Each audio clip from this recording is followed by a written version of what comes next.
Sapna, thanks for that. Now, Sapna also caught up with Finance Secretary Ashok Lavasa and started by asking him about the panel's recommendations to set up a fiscal council. Here's what he had to say. One of the recommendations of the panel is that there could be circumstances where escape clauses are invoked.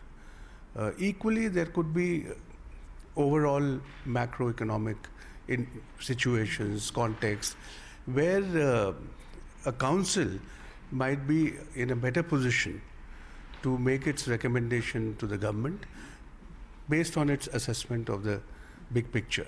So I think that is perhaps the rationale behind suggesting a body which gives independent inputs to the government. But would it, I mean, a bit of a hypothetical question as of now, because I don't think the government has really taken a call on this, but would that really make a lot of sense? Because, you know, the terms of reference that the panel has suggested are pretty detailed. So would it to an extent, you know, interfere, if I may use the term, in terms of the government's fiscal powers also and autonomy? Is that a suggestion or a question? It's a question. It's a question. No, we'll take your inputs also into view. No, I'm sorry, I don't want to be judgmental, but I'm just trying to understand, like, you know, how much sense does it make in terms of this proposal? It's a very detailed proposal that they've put out with a lot of thought. Earlier, the Finance Commissioner also suggested something like this. So you think the time is right for these kind of proposals to actually go forward, or probably, you know, some more time may be required? No, it would not be fair to judge the proposal of the panel without going into the logic which they would have, I'm sure, explained. So let us consider the report in its totality before we give our views in the matter. So also the path of fiscal consolidation that it has suggested, you know, basically more or less at 3% FY 18, 19 and 20. The finance minister has already kept it at 3.2% against 3% for, you know, for FY 18. So maintaining that right till FY 20 and then a reduction by 20 basis points right up to FY 23.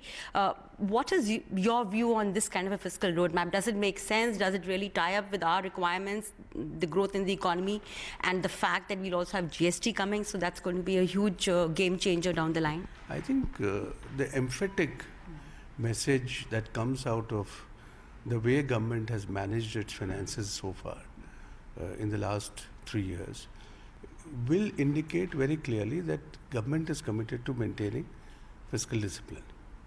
And it has been repeatedly in all the budgets demonstrated that government has given due importance to the fact that fiscal discipline has to be maintained. The important parameters need to be adhered to.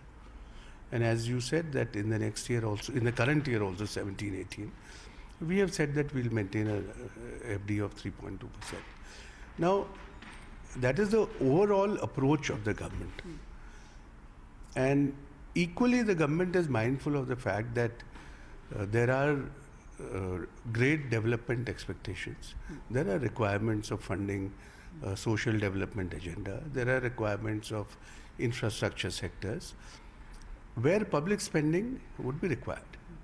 So keeping that objective in view, government tries to balance its spending with the overall fiscal management, prudent fiscal management. So we have to see that the recommendations of the FRBM panel and the circumstances which the Indian economy is facing, to what extent we can utilize the recommendation of the panel to restructure this fiscal management architecture and attain the twin objectives of meeting the development requirement at the same time maintaining fiscal discipline.